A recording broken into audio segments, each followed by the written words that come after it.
Good morning, good evening, good afternoon. Let's talk some wrestling. Let's get down to it.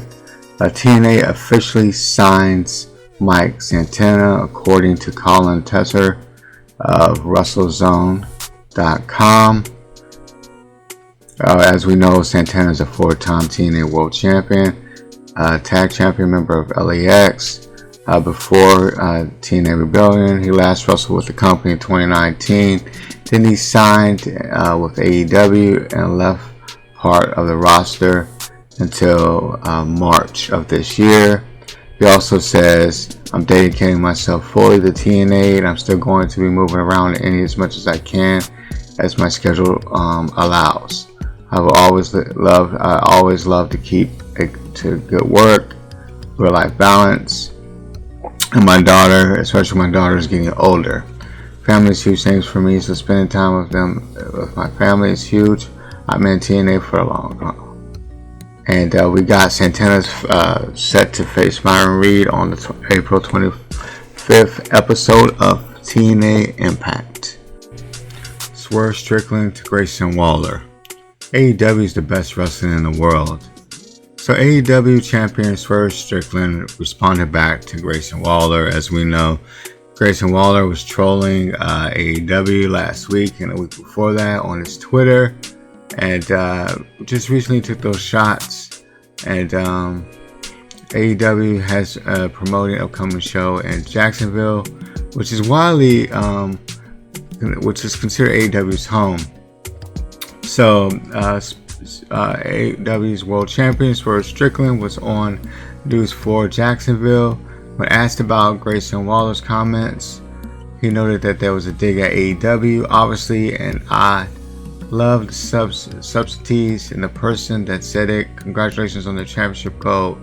Swerve Strickland said, amazing, you were also, and you were watching me in the seats when I was being a champion, over where you were as well. So I'm happy to see you progress too, but let's be real. We are the best wrestling, not just in Jacksonville, but anywhere on the globe. I stand on business.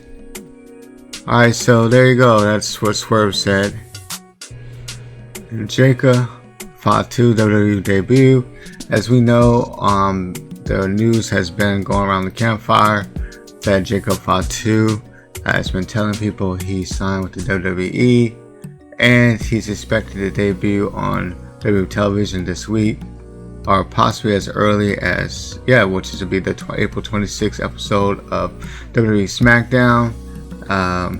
According to Mike Johnson of PW Insider, reports is that Jacob F2 is not slated to be at tapings this week for SmackDown, but there is a plan in place for a creative bloodline to add new members, and I would say Zila might be the other member as well. But anyway, alright, so WWE Draft is going to be on the SmackDown episode on April 26th, and finally the rules have been revealed on WWE's Twitter account. It'll be announced the rules, and here are the rules. There will be 4 rounds and 16 total picks on the April 26th episode of WWE SmackDown. On the April 29th episode of WWE Raw, they will feature 6 rounds and 24 total picks. Champions on each brand are protected, but the Women's Tag Team Champions are eligible.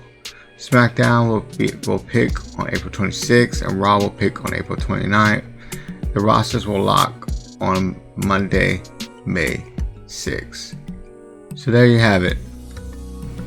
So as we know, Logan Paul has been facing a little bit of scrutiny and backlash due to allegations and a lawsuit going against his Prime hydration drink.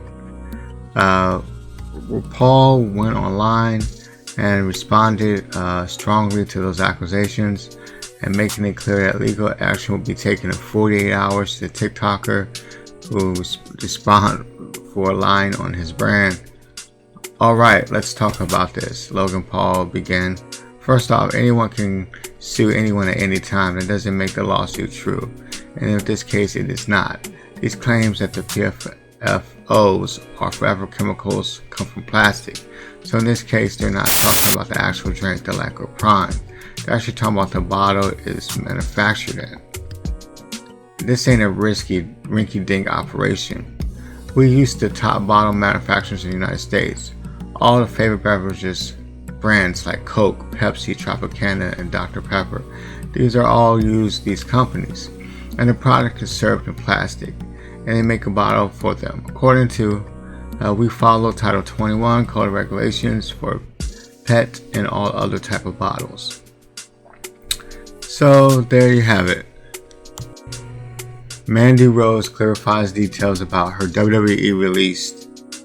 And so basically this backlash and scrutiny is they have abolished her title reign, how dominant of a champion she was.